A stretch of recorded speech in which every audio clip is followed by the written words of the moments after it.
로마서 15장을 함께 보겠습니다. 로마서 15장 1절에서 13절 말씀 찾으셨습니까? 저와 여러분이 한 절씩 천천히 읽어보겠습니다. 믿음이 강한 우리는 마땅히 믿음이 약한 자의 약점을 담당하고 자기를 기쁘게 하지 아니할 것이라.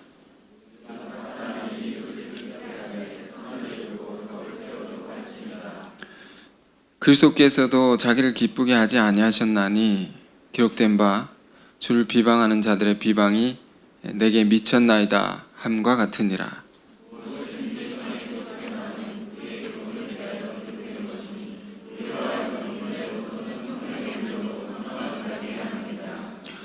이제 인내와 위로의 하나님이 너희로 그리스도 예수를 본받아 서로 뜻이 같게 하여 주사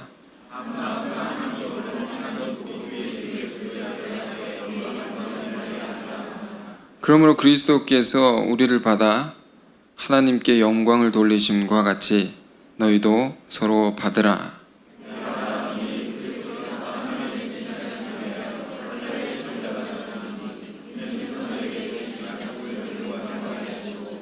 이방인들도 그 긍휼하심으로 말미암아 하나님께 영광을 돌리게 하려 하심이라.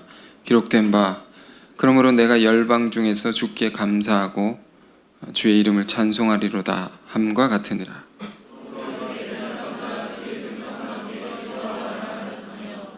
또 모든 열방들아 주를 찬양하며 모든 백성들아 그를 찬송하라 하였으며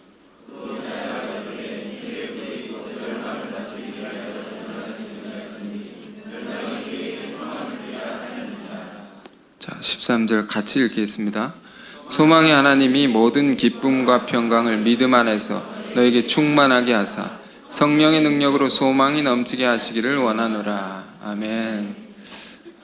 오늘 하나님 말씀의 제목은 7절에 너희도 서로 받으라. 자, 이런 제목 삼아서 귀한 은혜 나누겠습니다.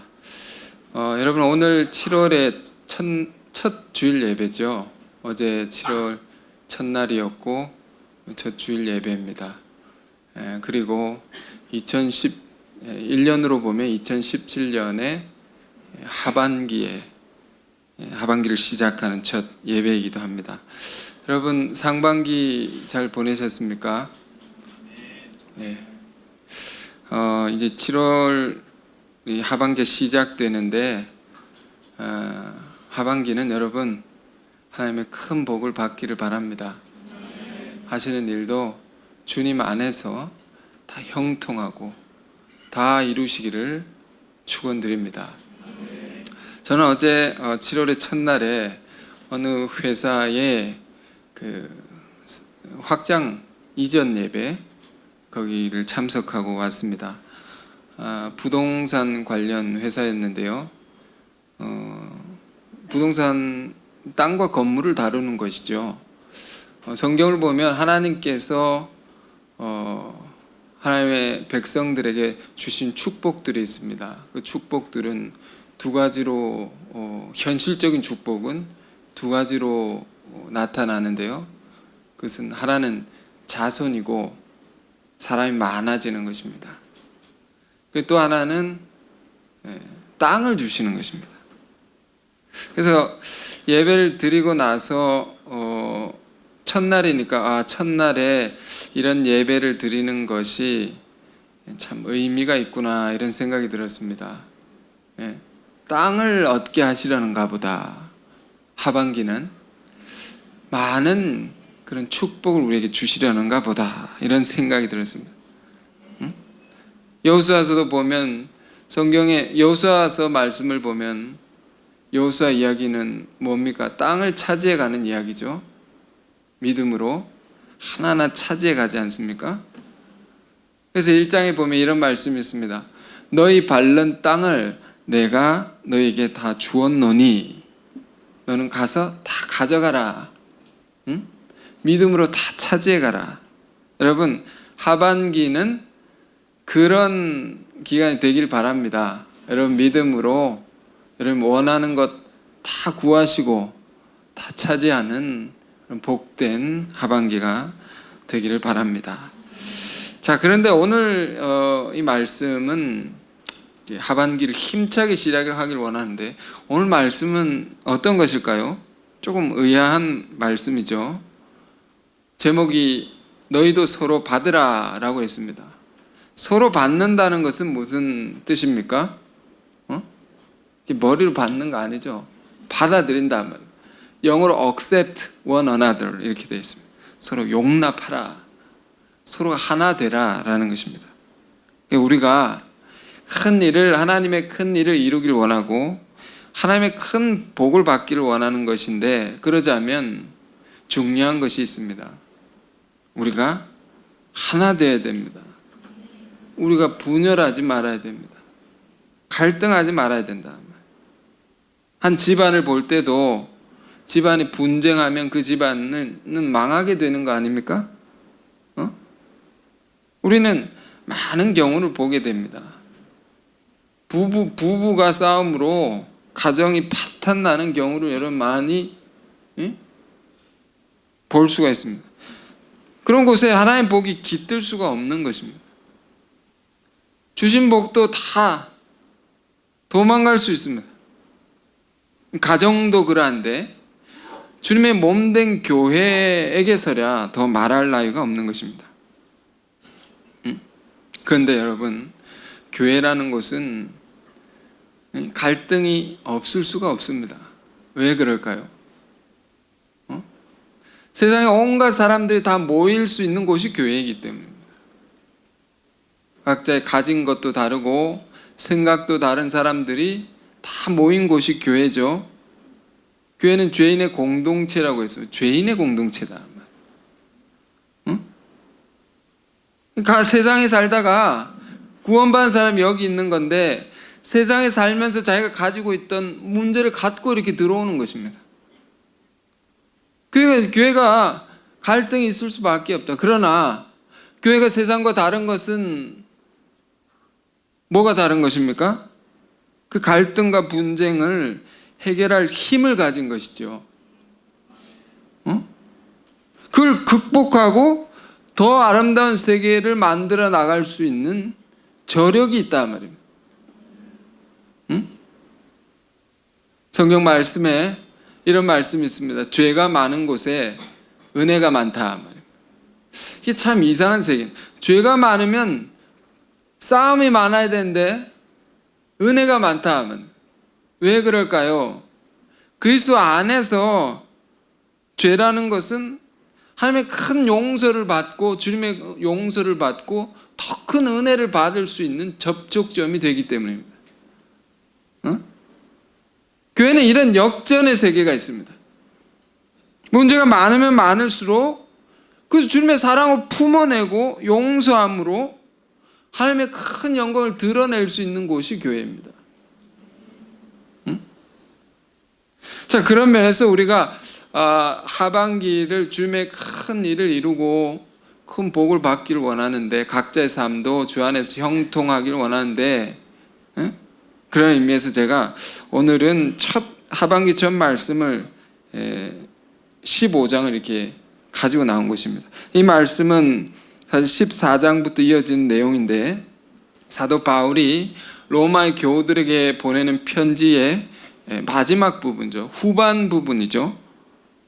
쭉 읽어보면 사도 바울 안에 위대한 정신이 있습니다. 하나의 정신이 있단 말이에요. 위대한 정신이 있으면 위대한 일을 이룰 수 있는데요. 그 사도 안에 있는 것은 뭔가 주님의 몸된 교회는 어떻게든 하나가 되어야 된다.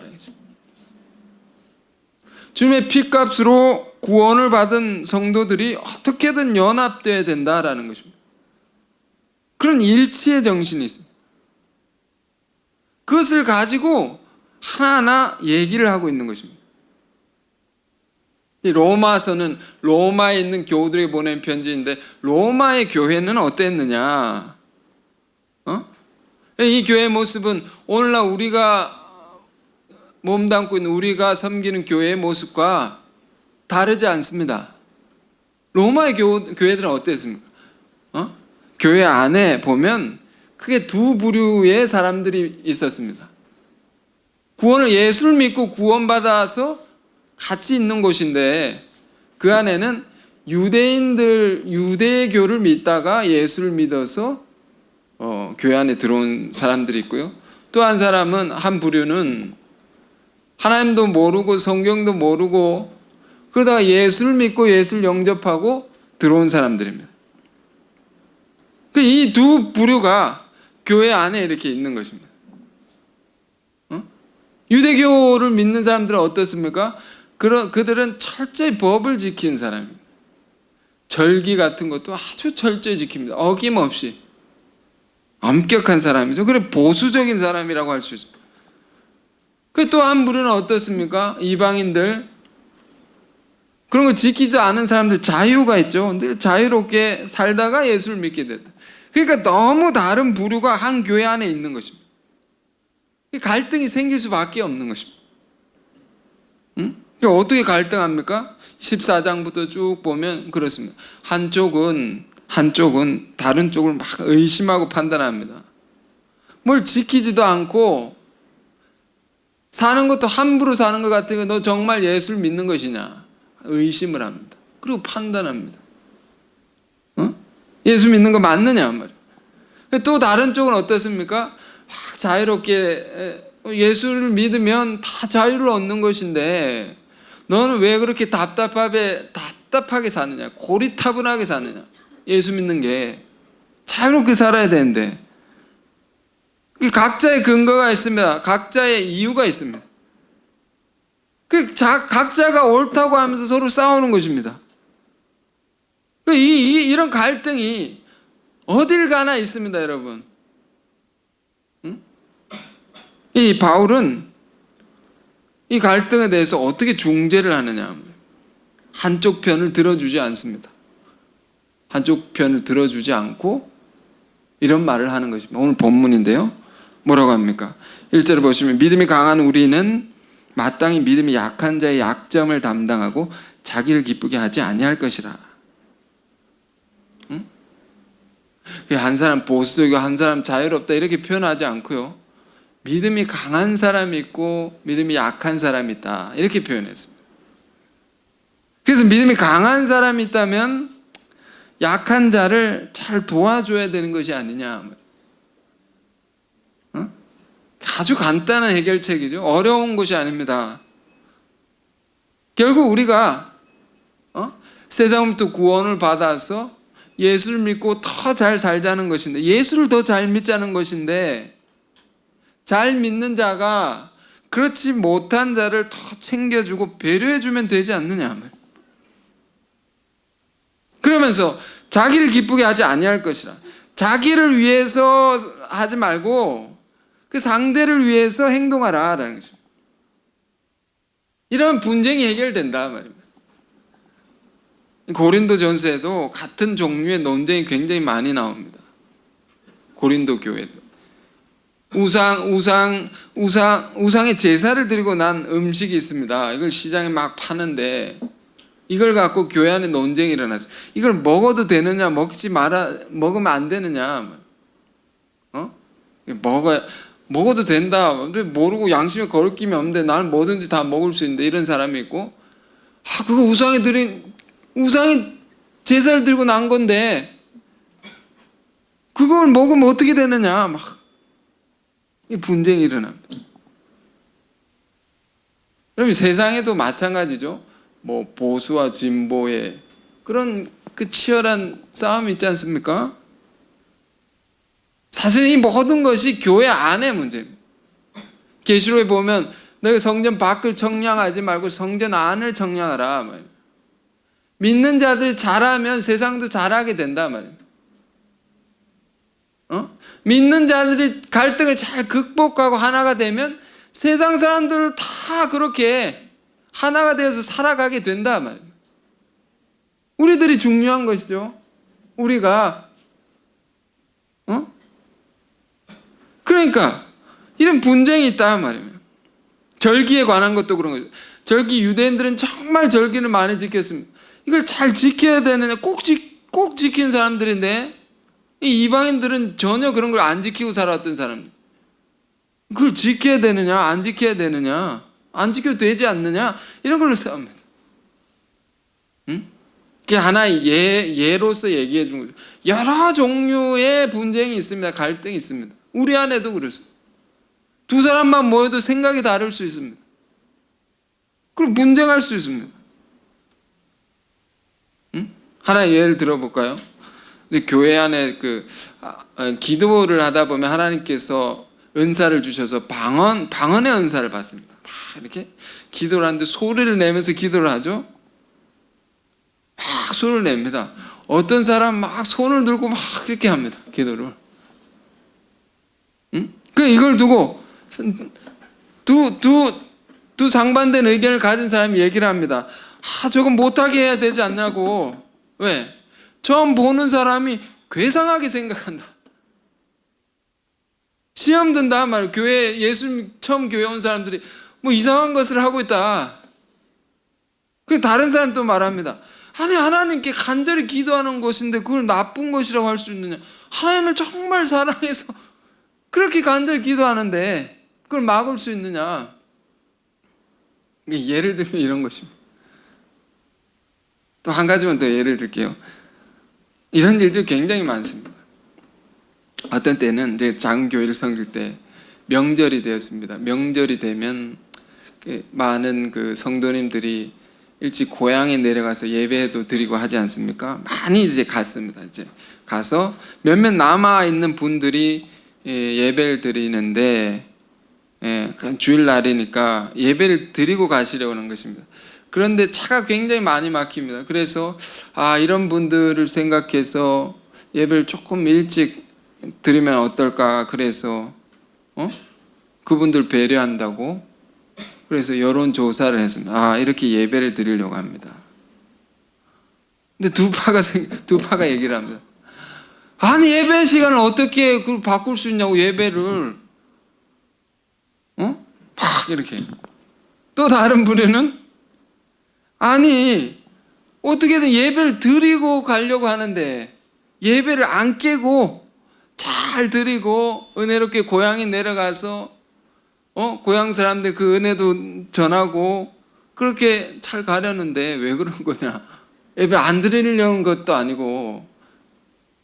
아니, 이런 논쟁이 있었다면, 여러분, 무슨 일을 해도 늘 이런 견해차가 있습니다. 여러분, 이런 거 경험하지 않습니까? 이런 것에 대해서 바울은 뭐라고 얘기합니까? 야, 너가 잘못했어. 아니야, 너가 잘못했어. 이렇게 판단을 하지 않고 교우들에게 이렇게 말합니다. 고린도서를 보면 두 가지의 판단의 기준을 얘기합니다. 그런 갈등이 생길 때 너희 이 두 가지를 기억하라. 하나는 자기의 유익을 구하지 마라. 남의 유익을 구해야 된다 말이에요. 너의 결정이, 너의 생각이 형제를 위한 것이냐 너를 위한 것이냐 말이에요.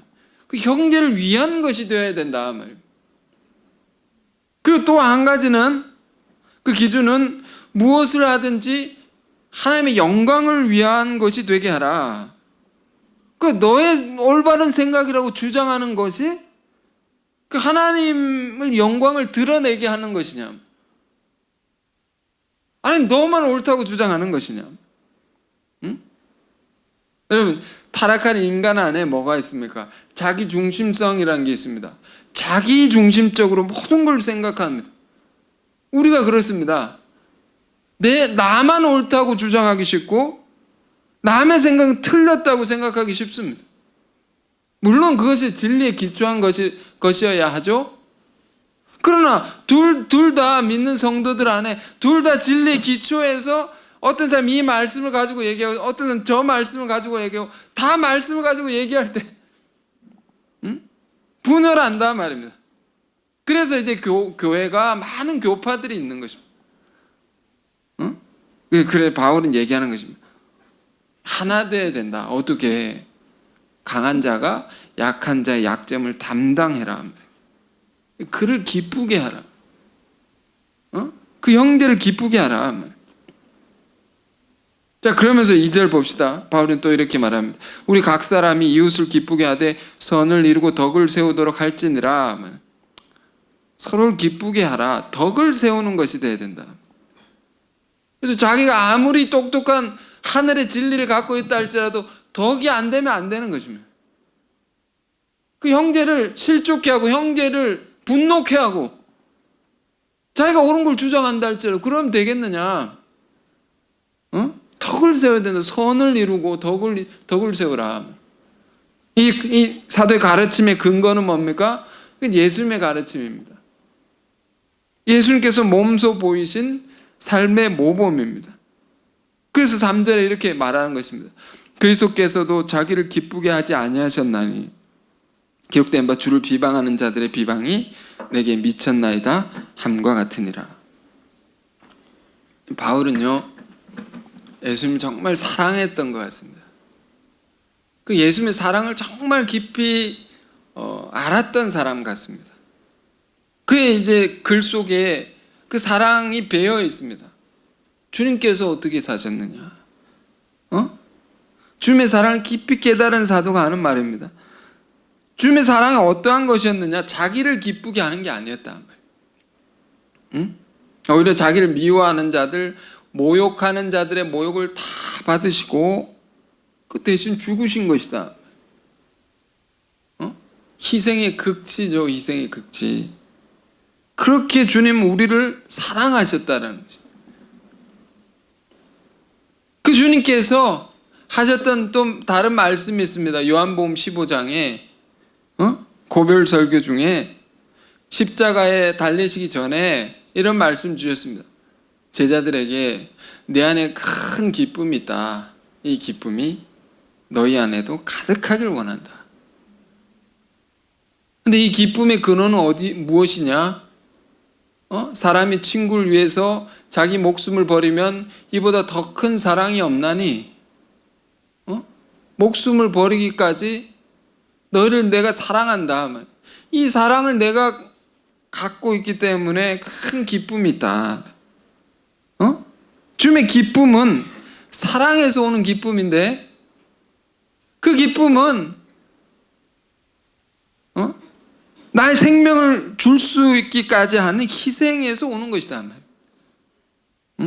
우리가 교회에 오면 성경 공부를 합니다. 공부를 할 때 창조를 공부하죠. 창조를 공부할 때 이런 걸 배웁니다. 사람은 언제 가장 행복한가? 그 사람은 지어진 대로 살 때 가장 행복하다 했습니다. 지어진 대로. 하나님은 우리를 어떻게 지으셨습니까? 그 모든 지어진 만물이 자기 혼자 존재할 수 있도록 지어지지 않았단 말입니다. 모든 것이 상대를 위해서 지어졌다는 것이죠. 남자와 여자를 봐도 서로를 위하게 되어 있죠. 자연과 인간의 관계도 그렇습니다. 가령 사람은 산소를 들이마시고 이산화탄소를 내뱉죠. 나무는 거꾸로 되어 있지 않습니까? 그래서 서로 공존하게 서로를 위하게 되어 있단 말이에요. 모든 것이 하나님이 지으신 것이 홀로 살 수 있게 되지 그렇게 지어지지 않았단 말이에요. 서로를 위하게 되어 있단 말이에요. 그리고 그렇게 살 때에 우리는 가장 행복한 것입니다. 그러므로 우리 믿는 자들 안에 다름이라는 것은 그 갈등의 근원이 될 수 없습니다. 다르기 때문에 서로의 부족함을 채워줄 수 있는 것입니다. 그렇게 채워줄 때 오는 기쁨이 있습니다. 주님 생명까지 우리에게 주심으로 우리 죄로 인한 고통을 그걸 채워주신 거죠. 그 사랑으로 구원해 주신 거죠. 그것으로 주님은 기쁨이 가득했다. 이 기쁨이 제자들에게 말합니다. 이 기쁨이 너희 안에도 충만하기를 원한다. 한 가지 미담 사례를 나누고 싶은데요. 언젠가 이제 교회에서 건축 원금을 모금하는데 이런 일이 있었습니다. 어떤 분에게 연락 왔습니다. 이제 담당하시는 분 연락 왔습니다. 자녀 이름으로 헌금을 하셨군요. 근데 전화를 받은 사람이 깜짝 놀랐어요. 예? 그런 적이 없는데요. 어려워서 못했는데요. 그 알고 보니까 어떤 분이 그 자녀의 이름으로 이렇게 헌금을 해놓은 것입니다. 그 하신 분이 형편이 정말 어려운 분이었어요. 그런데 아무에게도 말하지 말라고 하면서 이렇게 몰래 하신 것입니다. 자기도 어려운데. 그 얘기를 듣는데 온몸이 전율이 느껴져가지고 이런 이 사랑이구나. 이게 자기를 기쁘게 하지 않고 남을 기쁘게 한단 말이에요. 이렇게 살라는 것입니다. 왜? 주님께서 그리 하셨기 때문에, 주께서 그리 하신 것처럼, 바울은 이걸 얘기하는 것입니다. 주님이 그렇게 우리에게 어떻게 하셨느냐 말이에요. 그걸 너네 생각하라 말이에요. 싸우지 말고.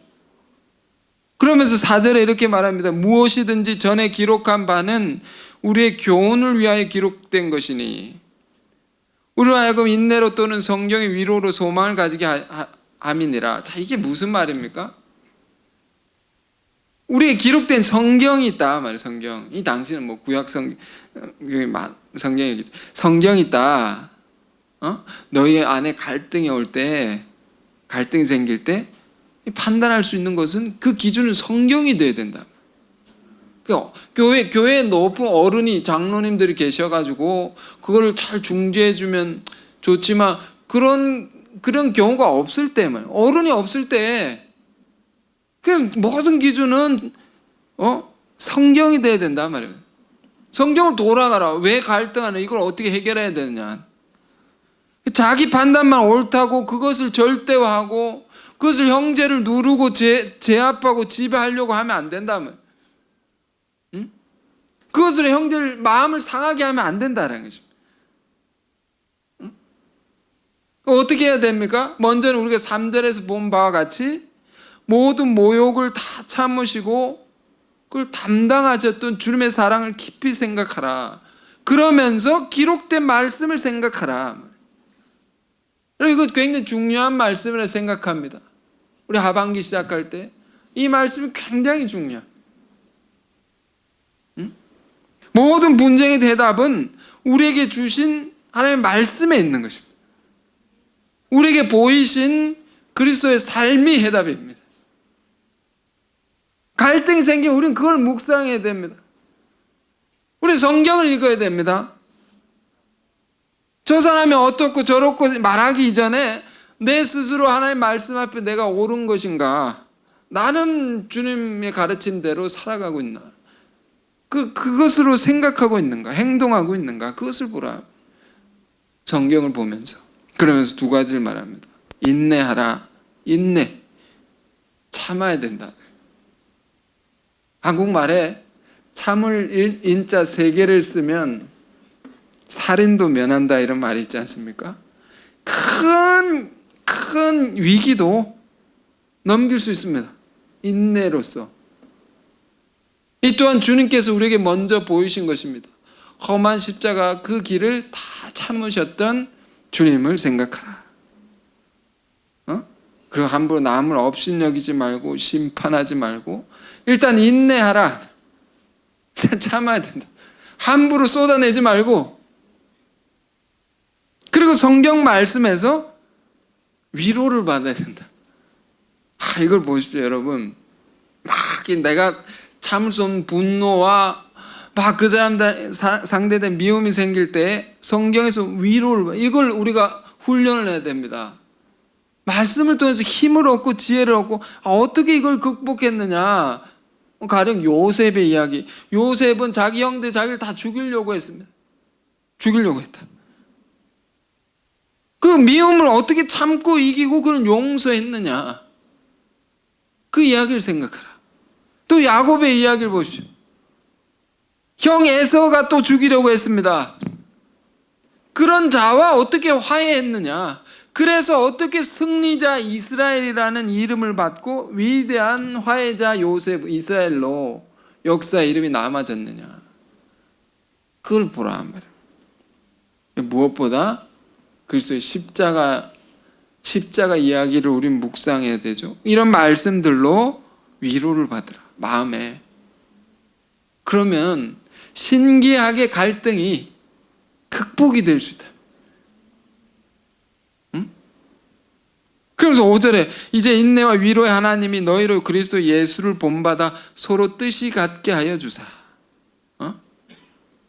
그러니까 성경을 보면요, 예수를 우리가 본받게 해 주셔서 서로 이렇게 같아지게 한단 말입니다. 뜻이 같게 해줍니다. 인내와 위로의 하나님. 이게 무슨 말입니까? 성경 말씀 통해서 너희 참을성을 기르고 그 말씀에 이런 걸 풀어낼 수 있는, 힘을 받을 수 있는 그런 것을 얻어서 하나가 될 수 있다. 그 말씀이 주는 풍성한 은혜와 주님의 그 놀라운 사랑을 알면 다 이길 수 있다. 한국말에 부부싸움은 칼로 물베기라는 말이 있습니다. 칼로 물을 이렇게 베면 어떻게 됩니까?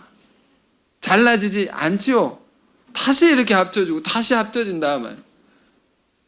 그러니까 우리 교회 안에 그리스도의 말씀과 사랑이 넘치는 공동체 안에는 모든 갈등도 쉽게 이렇게 극복이 될 수 있는 것입니다. 응? 잠깐 갈등해도 다시 뜻이 서로 같게 하여 주사. 그래서 어떻게 됩니까? 6절에 한 마음과 한 입으로 하나님 곧 우리 주 예수 그리스도의 아버지께 영광을 돌리게 하려 하노라. 그러니까 아무리 큰 갈등이 있어도 그것이 그리스도의 말씀의 능력으로 그 사랑으로 풀어질 때, 그게 녹아질 때 하나님의 큰 영광이 드러난다는 것입니다. 그러니까 교회 안에서 갈등은 뭡니까? 믿는 자 안의 갈등은 이런 것입니다. 더 큰 사랑을 알게 하는 갈등이다. 더 큰 은혜를 깨닫게 하는 갈등이다라는 것입니다. 응? 7절 그러므로 그리스도께서 우리를 받아 하나님께 영광을 돌리심과 같이 너희도 서로 받으라. 응? 이 말씀 속에는 바울의 자기 고백이 있습니다. 고백이 담겨 있습니다. 이 글에는 자기 체험이 있습니다. 그리스도께서 나 같은 자도 받아주셨다 이런 게 있습니다.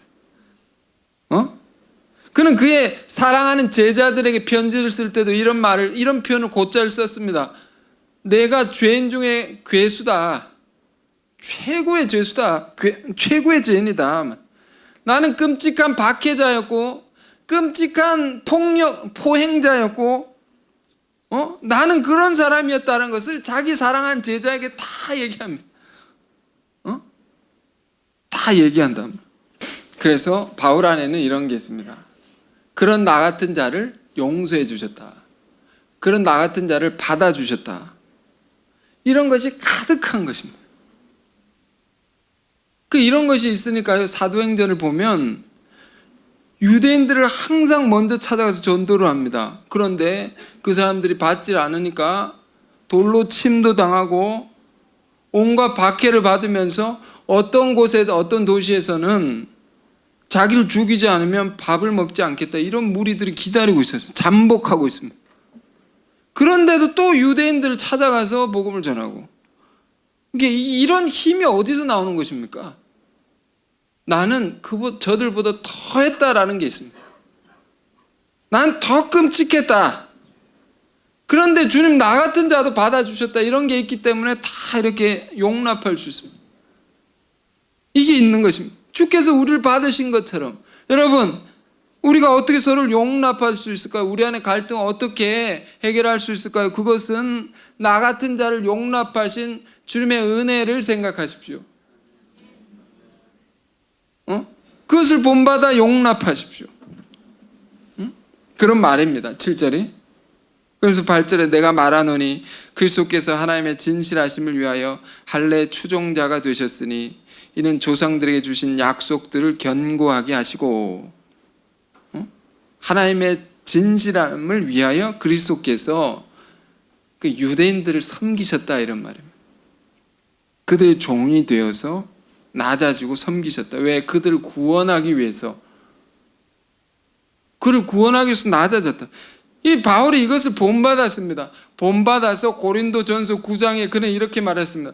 내가 유대인들에게는 유대인과 같이 되고 율법이 없는 자들에게는 율법이 없는 자 같이 된 것은, 그러니까 자기가 그렇게 살지 않는데 그렇게 사는 사람들 위해서 막 맞춰주는 것입니다. 맞춰준다고. 내가 이런 사람은 이렇게 맞춰주고 저런 사람은 저렇게 맞춰주고. 왜? 아무쪼록 한 사람이라도 더 구원하려고, 한 사람이라도 더 그리스도 예수께 가까워지게 하려고, 더 예수를 본받게 하려고. 우리도 그렇게 살아야 되지 않느냐 말입니다. 교회는요, 어떤 곳입니까? 이런 것을 배우는 곳입니다. 서로 다른 사람끼리 같이 있으면서 서로에게 맞추어가는 것을 배웁니다. 서로의 종이 되어서 이 섬기는 것을 배웁니다. 이것이 주님이 우리에게 가르쳐 주신 사랑의 방법입니다. Art of Loving이라고 하죠, 영어로.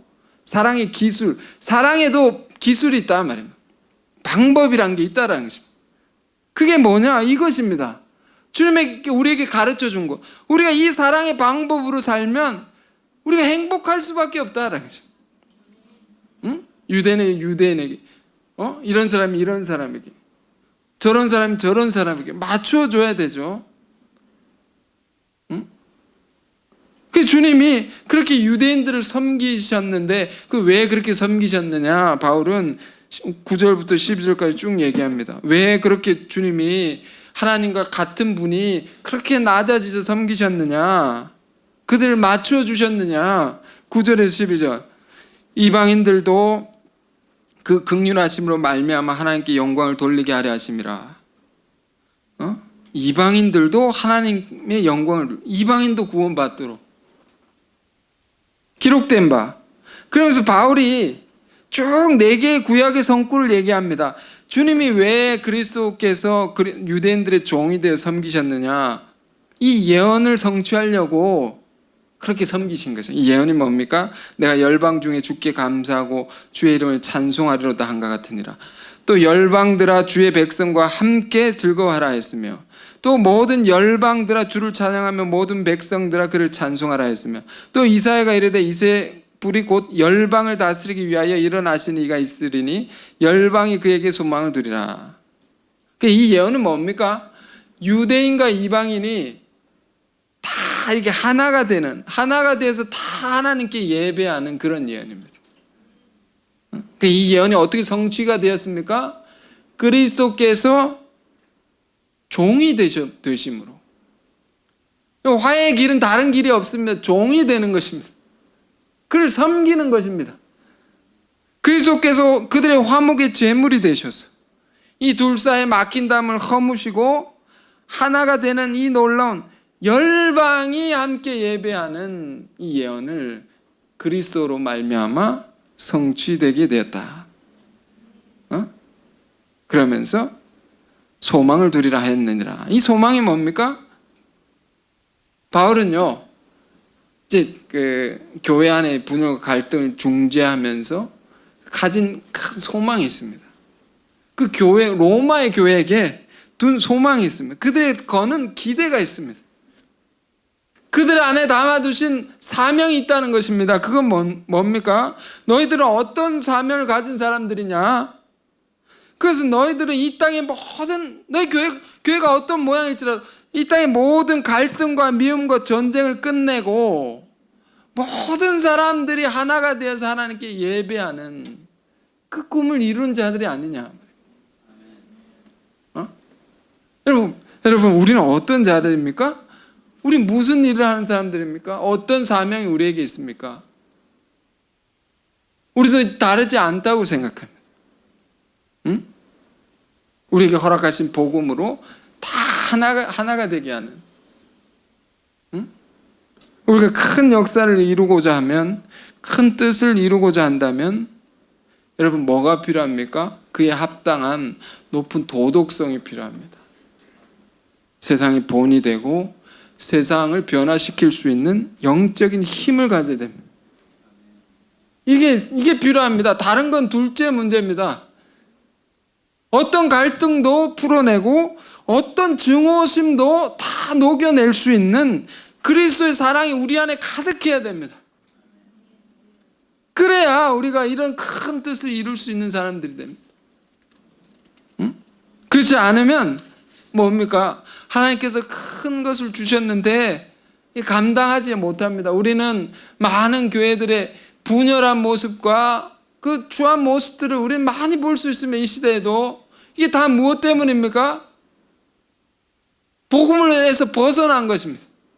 그걸 감당을 못하는 것입니다. 복권 당첨을 받은 많은 사람들이 불행해진다고 하면 왜? 그 엄청난 부를 갑자기 가지게 되니까 이걸 어떻게 할지 모르다가 인생이 다 망가지는 것입니다. 불행해진다 말이에요. 행복할 줄 알았는데 감당을 할 수 있어야 되죠. 여러분 왜 오늘 이런 말씀 듣습니까? 하나님께서는 이제 우리 삶과 우리 사역지에 우리의 교회에 하나님께서 큰 복을 내려주시려는 것입니다. 모든 것을 잘 되게 하시고 우리 부족한 걸 다 채워주실 것입니다. 큰 복이 가까이 왔습니다. 그럼 우리 스스로에게 자문해 볼 것은 내가 그것을 받을 준비가 되었느냐? 하나님 복을 주시면 내가 이걸 타락하지 않고 하나님 떠나지 않고 변질되지 않고 잘 감당할 수 있는 준비가 되는가? 자, 그러면서 마지막에 바울은 이런 기도와 같은 말을 합니다. 소망의 하나님이 모든 기쁨과 평강을 믿음 안에서 너에게 충만하게 하사 성령의 능력으로 소망이 넘치게 하시기를 원하노라. 아멘. 여러분 이 소망이 그런 것입니다. 갈라지고 싸운 것, 미워하는 것들이 다 그리스도 안에서 하나 되는 소망입니다. 그 기쁨과 평강이 우리 안에 가득해서 성령의 능력으로 하나가 되어서 이 능력으로 만민을 하나가 되게 하는 이런 하나님의 큰 뜻을 여러분 우리 하반기엔 다 같이 힘을 합쳐서 이루는 은혜가 있기를 바랍니다. 그래서 하나님의 큰 영광이 저와 여러분 모두를 통해서 하나님 이 모든 미움도 다 녹여낸 그 모습을 보고 하나님의 큰 영광이 드러날 수 있기를 주님의 이름으로 축원드립니다. 자, 기도하겠습니다. 거룩하신 주님, 귀한 사도 바울을 통해서 우리에게 주시는 귀한 이 말씀이 우리 삶의 큰 기준이 되게 하시고 또 방향이 되게 하시고 그 능력이 되게 하시고 지혜가 되게 하여 주옵소서. 우리 안에 두신 하나님의 소망과 사명이 심히 큰 것일진데 우리가 이 모든 것을 능히 감당할 수 있게 하옵소서. 그러자면 우리 안에 오직 그리스도의 말씀과 사랑이 충만케 하셔서 진실로 세상의 소망이 되는 교회가 되게 하시고 또 세상을 변화시킬 수 있는 믿는 자의 삶을 살아가게 하옵소서. 언제나 겸손케 하시고 나보다 남을 낮게 여기는 마음, 나보다 형제를 기쁘게 하려는 마음 다 가져서 우리가 하나님의 한 영혼을 더 구원하게 하옵소서. 그로 말미암아 선을 이루고 덕을 세워서 아버지의 큰 영광을 드러내는 사랑의 교회가 되게 하시고 그 사랑의 나라를 함께 이루어가는 우리 모두가 되게 하옵소서. 예수 그리스도 이름으로 기도했습니다.